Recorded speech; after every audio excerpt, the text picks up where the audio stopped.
ओम श्री गणेशाय नमः। राधे राधे एवरीवन। भाद्रपद माह के शुक्ल पक्ष में आने वाली गणेश चतुर्थी को गणेश जी के जन्म दिवस के रूप में मनाया जाता है। इसे बड़ी गणेश चतुर्थी कहा जाता है। माना जाता है कि इस गणेश चतुर्थी का व्रत करने से हमें साल में आने वाली सभी गणेश चतुर्थियों के व्रत के समान फल प्राप्त होता है। तो इसका व्रत हम कैसे करेंगे, क्या नियम है, किस तरह पूजा करनी है, इसी पर आज का वीडियो है। तो चलिए वीडियो शुरू करते हैं। गणेश चतुर्थी के दिन सुबह सुबह स्नान आदि करने के बाद जल्दी उठ के स्नान करें और फिर जहां पर पूजा कर रहे हैं उस जगह को साफ कर लें। आप चाहें तो आप अपने घर के मंदिर में भी ये पूजा कर सकते हैं। उसके बाद हम वहां पर एक चौकी लगा लेंगे। चौकी पर लाल रंग का वस्त्र हम बिछा लेंगे। अगर आप मंदिर में पूजा कर रहे हैं तो मंदिर में भी लाल रंग का आसन आप बिछाएं। फिर हम थोड़ी सी दुर्वा घास यहाँ पर रखेंगे। देखिए, अगर आप 10 दिन की, 5 दिन की, 7 दिन की स्थापना कर रहे हैं तो चावल रखिएगा, लेकिन अगर आप सिर्फ व्रत के लिए पूजन कर रहे हैं या 1 दिन की स्थापना कर रहे हैं तो दुर्वा घास लेंगे, उस पर हम गणेश जी को विराजमान कर देंगे। अब गणेश जी को विराजमान कर दिया है, सबसे पहले हम शुद्धिकरण करेंगे यानी स्नान कराएंगे। तो जल के छींटे लगाकर हम स्नान करा देंगे। उसके बाद हम घी का दिया जलाएंगे।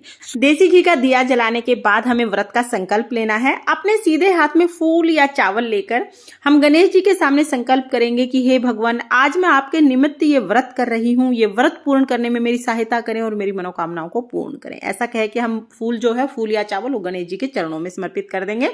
उसके बाद हम रोली से तिलक करेंगे। रोली से, चंदन से गणेश जी को तिलक करें। अक्षत समर्पित कर देंगे। मूषक महाराज साथ में, उनका भी पूजन साथ में ही करेंगे। दिए का भी पूजन हम साथ में ही करेंगे और फिर बाद में हम वस्त्र स्वरूप कलावा समर्पित कर देंगे। सुबह सुबह के समय हमें ये पूजन करना है और जो भी फूल आपको मिल जाए आप वो फूल उसके बाद समर्पित कर दें।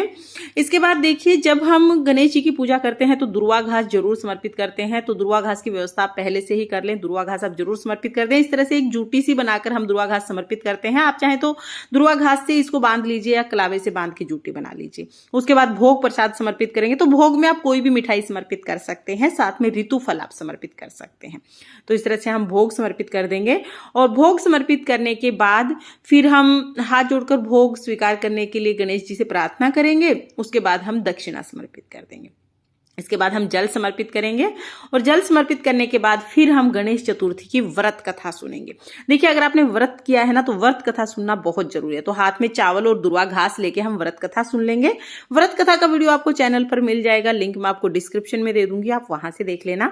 कथा सुनने के बाद जो हाथ में दुर्वा घास और चावल लिए हैं ये हम गणेश जी को समर्पित करेंगे, कुछ जल के लोटे में डाल देंगे। इस तरह से हमारी कथा पूर्ण हो जाएगी। उसके बाद धूप दीप दिखाकर बहुत ही प्रेम पूर्वक हम गणेश जी की आरती करेंगे। तो देखिए, गणेश चतुर्थी की, जो बड़ी गणेश चतुर्थी की भी पूजा उसी तरह से करनी है जैसे हम नॉर्मल गणेश जी की पूजा करते हैं। तो सुबह की पूजा हम यहाँ पर कर लेंगे। पूजा करने के बाद हाथ जोड़कर पूजा में रही कमियों के लिए क्षमा याचना करेंगे। अपनी मनोकामनाओं को पूर्ण करने के लिए भगवान से प्रार्थना करेंगे। तो सुबह की पूजा हो जाएगी। पूजा के बाद जो जल का लोटा हमने लिया है ये हम सूर्य देवता को अर्घ दे देंगे। सुबह जब हम पूजा करेंगे तो सूर्य देवता को हमें ये जल का लोटा अर्घ देना है और प्रसाद जो आपने चढ़ाया है, भोग जो चढ़ाया है, वो घर में सभी सदस्यों को प्रसाद के रूप में बांट दीजिए। अब सुबह की पूजा करने के बाद आप व्रत करेंगे। चाय पानी आप पी सकते हैं, आप चाहे तो फल भी आप खा सकते हैं। तो पूरा दिन हो गया है। शाम के समय हम दोबारा से आरती करेंगे और भोग समर्पित करेंगे। उसके बाद हमें क्या करना है, 1 लोटा जल लेना है। ये जल हम चंद्रमा को अर्घ देंगे। तो इस जल में हम चावल और दुर्वा डाल लेंगे। थोड़ा सा मीठा हम डालेंगे। तो जो भी मीठा आपने भोग के रूप में भगवान को शाम को समर्पित किया है ना, उसी में से थोड़ा सा मीठा हम जो ये जल का लोटा है इसमें डाल लेंगे। चंद्रमा को अर्घ देकर ही हमें व्रत का पारण करना है और थोड़े से हम इसमें फूल भी डाल लेंगे। तो इस तरह से जल तैयार हो जाएगा। लेकिन अभी क्या दिक्कत है कि भाद्रपद माह के शुक्ल पक्ष में जो बड़ी गणेश चतुर्थी आती है, इस दिन चंद्रमा के दर्शन नहीं किए जाते हैं। ये श्राप लगा हुआ है चंद्रमा को। तो इस दिन चंद्रमा के दर्शन करना बहुत ज्यादा अशुभ होता है। तो बिना दर्शन किए हम चंद्रमा को अर्घ कैसे देंगे, क्योंकि बिना चंद्रमा को अर्घ दिए व्रत का पारण नहीं कर सकते हैं। तो ऐसे में हम क्या करेंगे, जहां पर भी हमने पूजा की है उसी जगह पर हम चंद्रमा को अर्घ दे देंगे। अब अर्घ कैसे देना, क्योंकि बाहर इस टाइम पर आप ना निकलिएगा शाम के समय, क्योंकि गलती से भी इस दिन चंद्रमा के दर्शन नहीं होने चाहिए, शुभ नहीं रहता है ये शास्त्रों के अनुसार।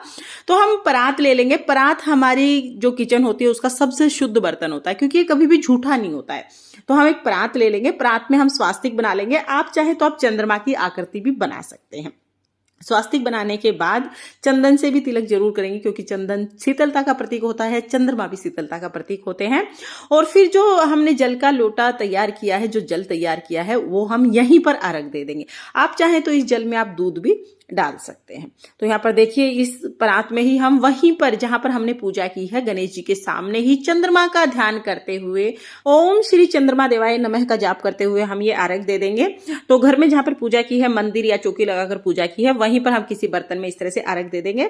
अर्घ देने के बाद हाथ जोड़कर पूजा में कर्मियों के लिए क्षमा याचना करेंगे, अपनी मनोकामनाओं को पूर्ण करने के लिए प्रार्थना करेंगे। तो इस तरह से आपका व्रत पूर्ण हो जाएगा। अब ये जो जल है, अगर आपके घर के अंदर ही कोई गमला है तो उसमें आप ये जल डाल सकते हैं, बाहर हमें नहीं डालना है। अगर गमला अंदर नहीं है तो आप अगले दिन सुबह किसी भी गमले में ये जल डाल सकते हैं। तुलसी के गमले में नहीं डालना, उसके अलावा किसी भी गमले में, किसी भी पौधे में आप ये जल सींच सकते हैं। तो इस तरह से हमारी पूजा पूर्ण हो जाएगी। शाम को फिर ये अर्घ देने के बाद हमें व्रत का पारण करना है। गणेश चतुर्थी के व्रत में शाम के समय पूजा और अर्घ देने के बाद भोजन कर लिया जाता है, एक समय भोजन किया जाता है। तो शुद्ध सात्विक बिना प्याज लहसुन का भोजन आप इसके बाद कर सकते हैं। पहले जो आपने भोग प्रसाद चढ़ाया है वो प्रसाद ग्रहण करें, उसके बाद आप भोजन कर लें। और अगर आप पूरा दिन फलाहार व्रत करना चाहते हैं, आप अन्न ग्रहण नहीं करना चाहते हैं, तो आप फलाहार व्रत भी कर सकते हैं।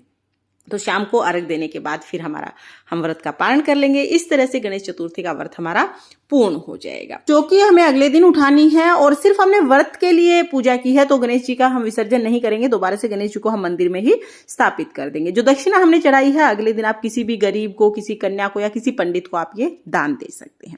इस तरह से हम गणेश चतुर्थी का व्रत करते हैं।